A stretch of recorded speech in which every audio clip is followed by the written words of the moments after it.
Hi friends, welcome back to Karthya kitchen. ఈరోజు మనం chicken pakoda చేసుకుందామండి.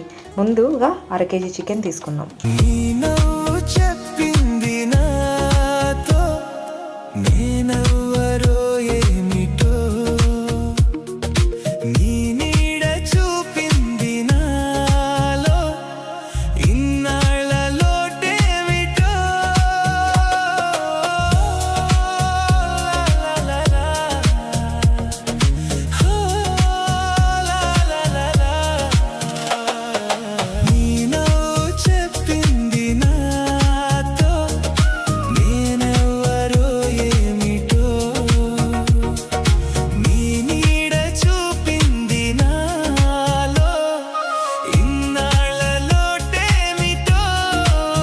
ఎంతో టేస్టీగా ఉండే జీడిపప్పు చికెన్ ఫ్రై రెడీ అండి.